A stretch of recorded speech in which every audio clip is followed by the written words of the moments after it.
Um, I did some more researching, and I want to tell you that I found so many stories that were hilarious about cats getting out of precarious situations like electrocution, being shipped in a box like for weeks at a time, and falling off places was the the biggest one. I have two stories that I wanted to share with you, just like about cats and being able to get out of situations that probably should have killed them, which probably helps to keep this PR thing campaign that they got going on, that they got 9 lives. So I read a story about a cat that fell off of a New York story 32-story building.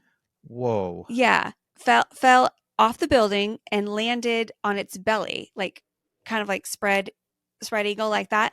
The only thing that was wrong with this cat when they took to the vet, I mean, it should have been dead, but broken rib, chipped tooth.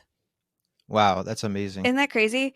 How So and a story's like 10 feet or like maybe a little more? 32 Well, stories. I know, but like I was trying to figure out total feet. It's like it's over 300 feet. We can Right. be safe to say.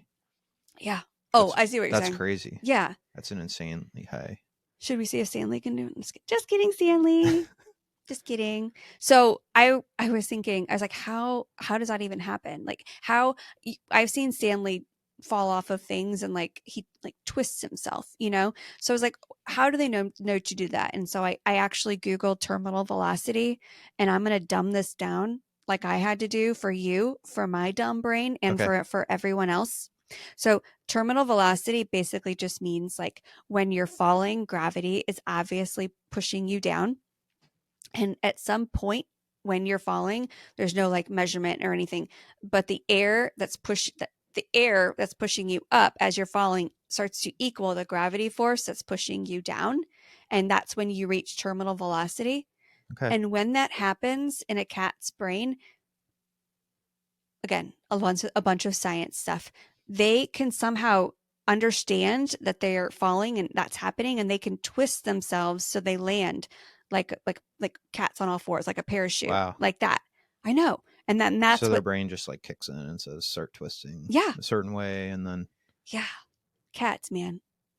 Okay, that's and then pretty cool. here's like kind of along the same lines of cats falling off of buildings.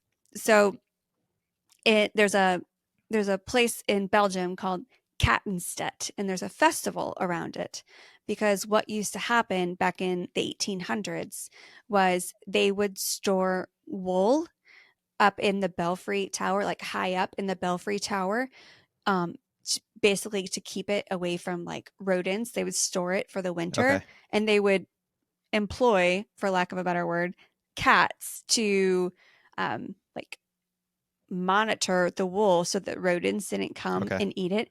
And then in the spring, when the wool was ready to like be shipped or used or whatever, they would throw the cats off of the belfry tower. Wow, that's Bye. thanks a lot. Thanks Yeah. for your help over the winter. Yeah.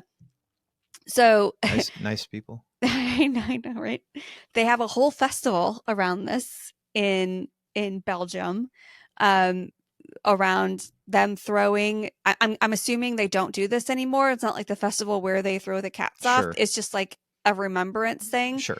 Um, so the last cat that was thrown from the tower was witnessed landing and then just scampering away. Wow.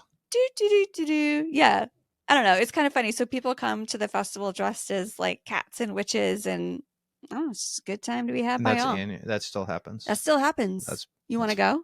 sure. Let's put it on our to-do list. Yeah.